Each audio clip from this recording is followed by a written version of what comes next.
eu tenho o prazer de receber aqui no nosso programa Chimarrão Profético, uma carioca que não toma chimarrão, certamente, e que Não. com quem compartilhar assim simbolicamente o que representa o chimarrão, né, em termos de confraternização, em termos de solidariedade, em termos de essa coisa redonda que representa, então, quando nós ficamos em torno da cuia, conversando, refletindo e tal.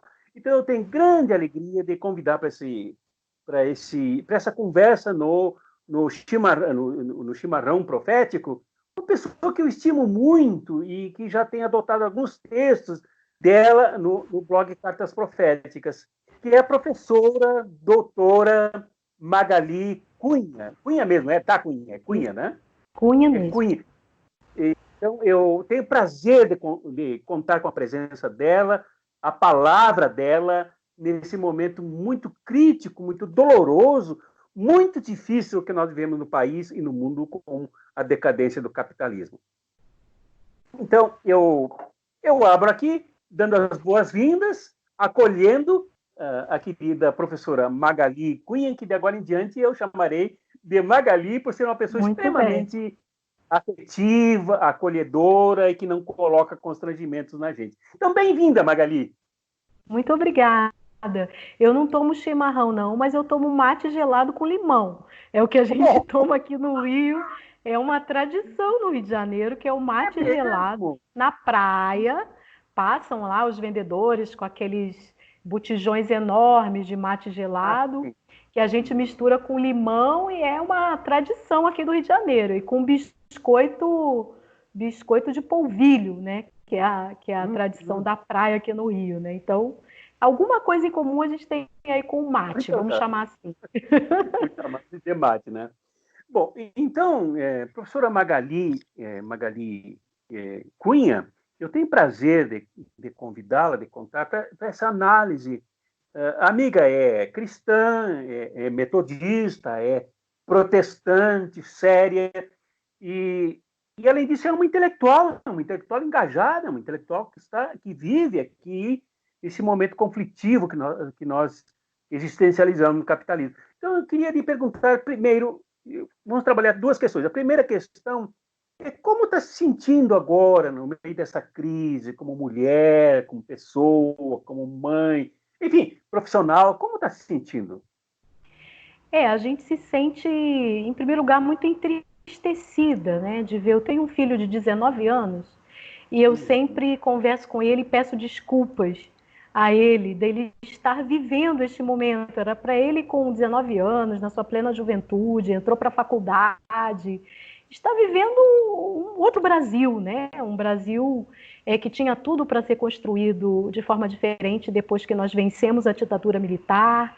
Eu nasci durante a ditadura, nasci em 63, fui formada ainda na universidade durante a ditadura, nos anos 80, saí nas ruas para pedir diretas já, naquele ano de 84, lembro do meu primeiro voto, né?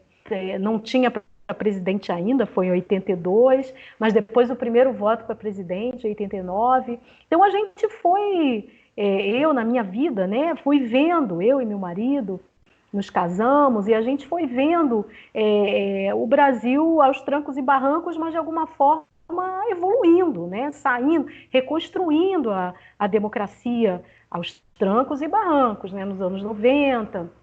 A gente teve impeachment do presidente Collor, a gente teve governo de Fernando Henrique, toda a questão neoliberal que foi construída aí, o mercado e a economia em primeiro lugar, né? Acima da responsabilidade do Estado, das políticas públicas, a gente foi vendo isso, mas de alguma forma havia um processo democrático sendo reconstruído, como eu disse aí, com muitas dificuldades, com muitos obstáculos, mas vinha um processo democrático em reconstrução, a ponto da gente ter os governos Lula, o governo Dilma, né? Buscando aí ampliação desse espaço democrático, mais participação, uma evolução daquilo tudo que a gente viu acontecer. E aí a gente entristece, né, quando a gente vê que a partir de 2016 a gente vê um enorme retrocesso nesse processo todo, um enorme retrocesso.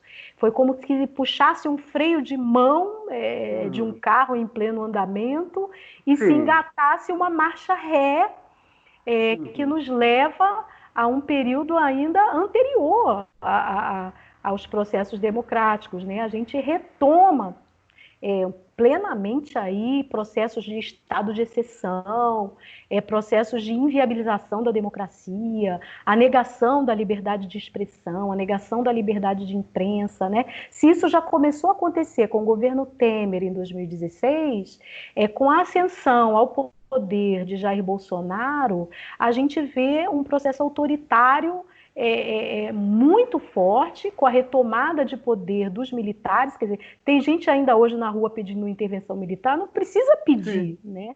Essa intervenção, ela está dada, ela está dada pelo voto, quer dizer, isso foi colocado pelo voto em 2018, há questionamentos em torno desse voto, em torno do processo eleitoral, como ele se deu, dele ter sido fraudado, isso está na ordem do dia e nas discussões, né? E dentro dessa lógica, Magali, é interessante essa questão militar, é que o link está dado exatamente com a ditadura, né? Porque os militares que estão lá são descendentes dos torturadores da pior espécie da ditadura, não é isso? Exatamente, exatamente. E exaltam aquele período e querem negar a história que começou a ser construída desse período para classificá-lo como um dos períodos mais terríveis que foram vividos no Brasil. Então, eu dizia que isso nos entristece, né? O primeiro sentimento é de tristeza, de ver como que um processo que não era pleno, né? A gente não podia dizer que tinha uma democracia plena, mas a gente vinha num processo de construção, de avanços, de conquistas, né? Nas políticas públicas, na participação, e agora a gente vê um retrocesso muito grande e muito significativo e o segundo sentimento que eu tenho é de temor mesmo, né? De como será o nosso futuro, do tempo que se levará para se reconstruir isso mais uma vez, né? Então tem tristeza, tem temor. Mas, ao mesmo tempo, a gente precisa ter esperança. Eu tenho alguma esperança aí, porque as sementes que foram plantadas nesse período todo aí, depois da ditadura, elas não morrem assim de uma hora para outra. Elas estão em perigo, há um risco, mas tem sementes muito fortes plantadas aí, consolidadas, no campo da educação, no campo dos direitos humanos, no campo das políticas públicas, que não serão fáceis de serem destruídas, porque elas estão, de alguma forma, há toda uma geração que não conheceu a ditadura e que nasceu e viveu nesse processo de construção democrática, e toda uma geração agora, pessoas que hoje estão aí na faixa dos seus quase 20 anos de idade, que nasceram no período dos anos 2000, né, que estão aí nos seus 20 anos de idade, e que foi um período de amplo desenvolvimento aí de vários processos sociais democráticos que essas pessoas não conhecem a coisa acontecendo de outra forma. Então, a gente tem que se agarrar na esperança de que essas sementes estão plantadas, né? E isso a gente conversa muito com o meu filho de 19 anos. Essa geração dele aí que precisa levar adiante este processo, obviamente, com uma articulação com as gerações todas, né, que primam e que defendem esse processo democrático. Agora, é lamentável, nós que estamos aqui muito relacionados ao campo da religião e ao cristianismo, é lamentável a gente ver como é que há lideranças religiosas e igrejas que estão plenamente envolvidas com esse processo de retrocesso.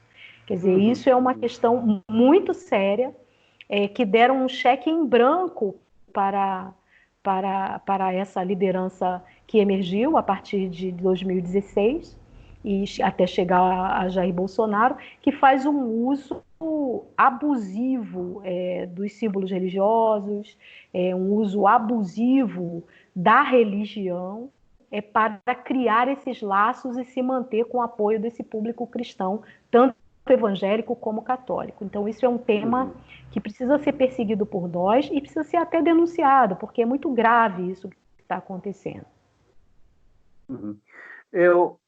Antes de fazer a próxima e última pergunta, eu convido a vocês aqui do canal que deem os seus likes, que ativem o sininho para receber as novidades, que se inscrevam no canal, façam comentários, especialmente a respeito dessa entrevista, que para mim está sendo uma vingança, porque eu estou entrevistando uma jornalista. Normalmente eu sou entrevistado e castigado por jornalistas, mas eu estou entrevistando agora, não é nem entrevista, é um bate-papo com uma pessoa que é formadora de cursos de jornalismo, faculdade, universidade e tal. E aí, Magali, eu queria te perguntar, como é que uma pessoa tão crítica, como é o teu caso, vê essa questão que está junto, que está nesse caldo golpista que levou Bolsonaro, não ao poder, porque o poder foi o mercado que o capturou, né?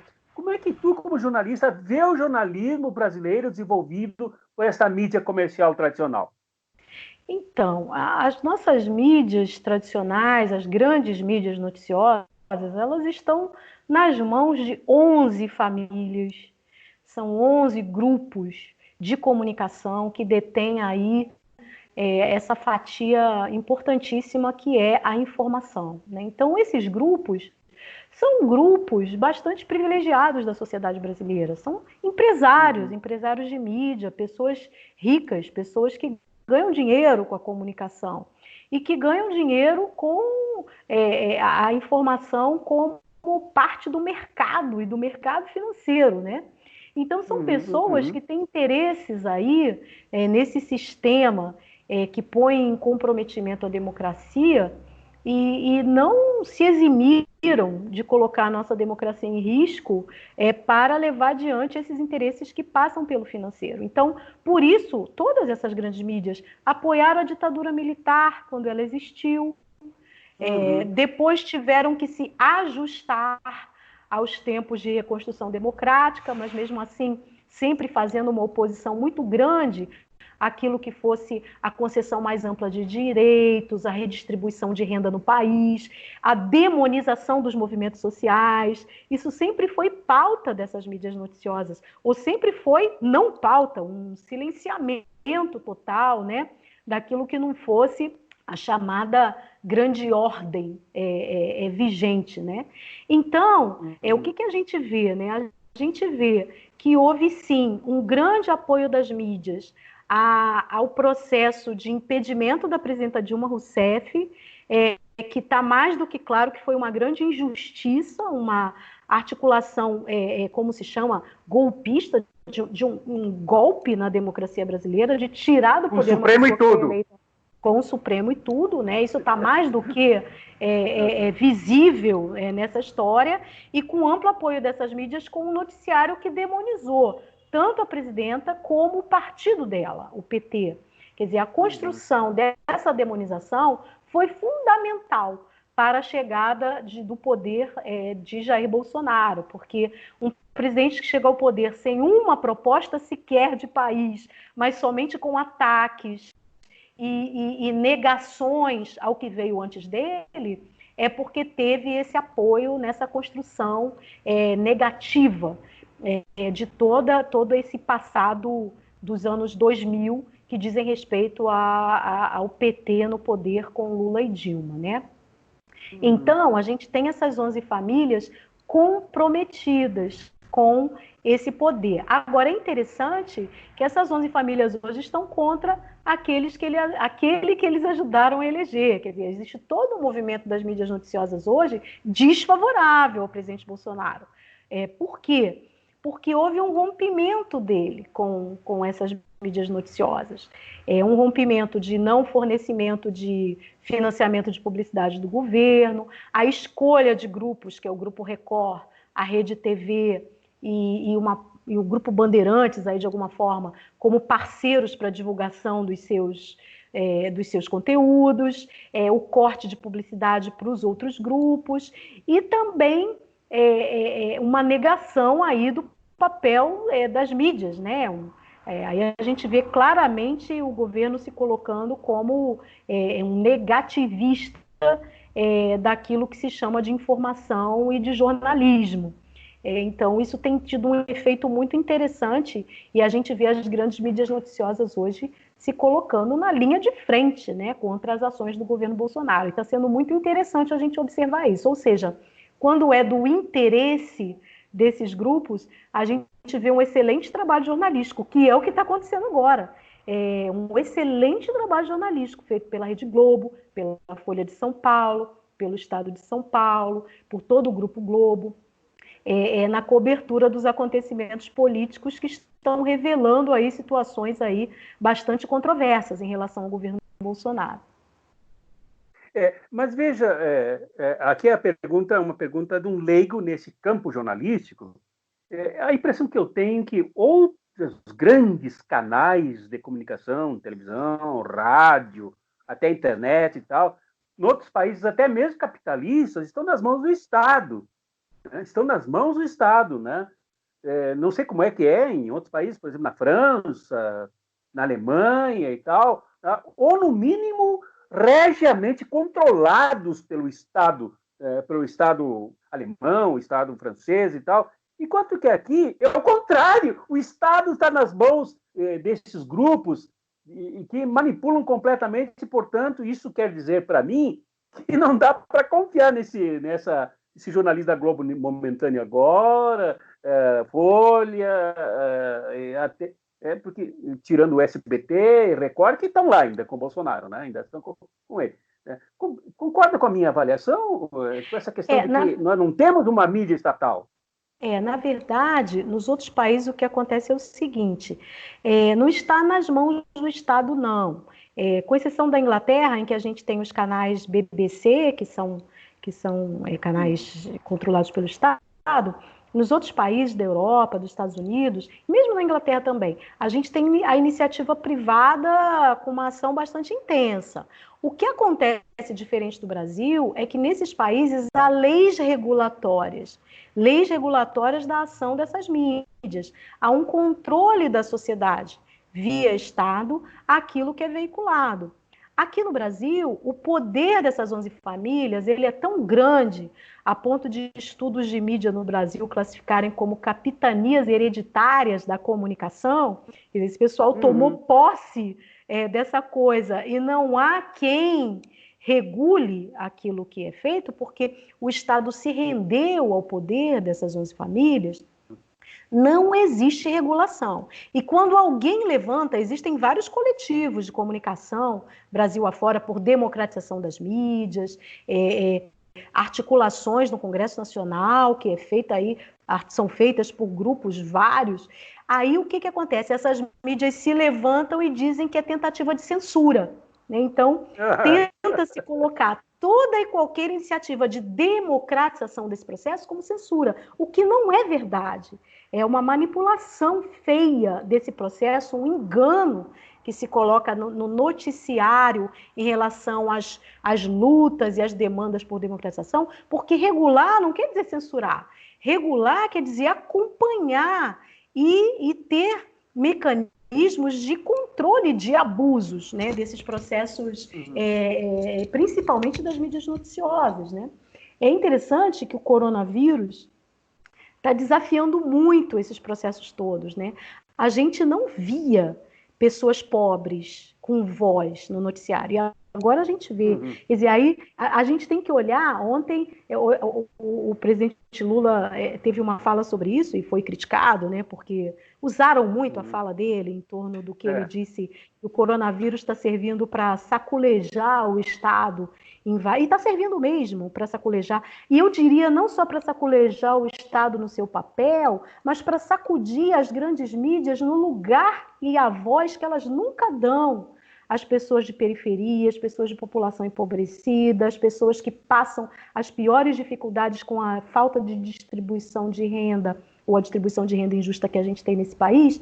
Então, agora estão sendo forçados, a gente está vendo negros, pobres, mulheres, gente de periferia ganhando espaço porque tem que falar, porque para noticiar o coronavírus tem que dar voz a essas pessoas, né? Então, isso é um processo Não, muito e interessante. até os Como? crimes como ocorreu com o João Pedro, né? Até os crimes, né? Os pais Sim, de João Pedro. sim, Nossa. sim, sim. As situações que forçam, mas não precisavam ser forçadas. Se a gente tivesse uma regulação que regulasse a voz, a vez, quem vai ter lugar nesses espaços, isso não é censura. Isso é regulação que permite a democratização dos espaços. Uhum. Bom, professora Magali, doutora, né, em jornalismo, né? Sim, sim. Jornalismo e tal. Eu estou muito feliz, né? Tu completas essa lista de pessoas com quem eu tenho conversado aqui no canal, com o professor Saulo, que é um discípulo meu e meu amigo e meu filho lá E é um de Caxias do querido. Sul. É muito querido, conhece ele, né? Daí das mídias, né? Então, um abraço para o Saulo, o professor também, filósofo, doutor em filosofia, teólogo, protestante da igreja Presbiteriana Unida, Daniel da Costa, deu uma entrevista maravilhosa aqui e falou sobre o fundamentalismo. Também o pastor Ariovaldo Ramos, não sei se conhece ele, Sim, maravilhoso, conheço. deu uma entrevista aqui. E ontem um carioca daí do Rio de Janeiro, né, me deu uma entrevista, falou comigo, o Luiz Fernando Mangea, que é doutorando em História, e ele fez uma pesquisa muito interessante no mestrado dele sobre a resistência que representou Dom Valdir Calheiros, foi preso e torturado pela ditadura, e depois ele está terminando a pesquisa dele, vai apresentar a tese de doutorado, nos trabalhadores que o Dom Valdir defendeu durante a ditadura, né? Aqueles trabalhadores foram presos, torturados, alguns encenaram suicídio deles e tal, né? Então, a senhora está se somando aqui a uma linha sem fim de esplendor aqui no nosso canal, e eu estou esperando a resposta do Frei teólogo Leonardo Boff para entrevistar também. E hoje entrei em contato com o pastor Henrique Vieira. Eu espero que tu sirvas de estímulo para que ele venha também dar entrevista. Acho que é importante ouvir esses profetas. Então, o nosso canal está fomentando esse debate, né? Para recuperar essa esperança a que tu te referes no começo. Então, para encerrar, como nós tínhamos combinado em falar há pouco tempo, nós já estamos em 22 minutos, passando 2 minutos da nossa combinação, e depois voltaremos, que eu quero depois entrevistar teu esposo também, que é uma gente muito fina, o pastor Cláudio, professor universitário, ciência da religião e tal, tem muito o que dizer, certamente, queria entrevistar. Mas, por enquanto, agora, eu agradeço muito, Magali, a tua participação. Como eu sempre digo no final de cada manifestação minha no canal Cartas Proféticas, no chimarrão profético, ou nas cartas proféticas que eu escrevo, eu sempre digo, né, ao final, abraços críticos e fraternos, mas quem termina és tu. A palavra é tua para te despedires. Eu agradeço muito, muito esse espaço, seu convite, é um prazer enorme, eu acompanho o seu trabalho e fico muito feliz desse espaço de reflexão, né, de diálogo que está sendo colocado, de cultivo do pensamento crítico, né? A gente carece muito de pensamento crítico cada vez mais. Eu agradeço muito e fico muito feliz e honrada de ter participado desse espaço. Muito obrigada. Eu que agradeço. Muito obrigado. Até Um uma próxima. Não está abraço. desperdiçado. Um abraço. Um Muito abraço. obrigado.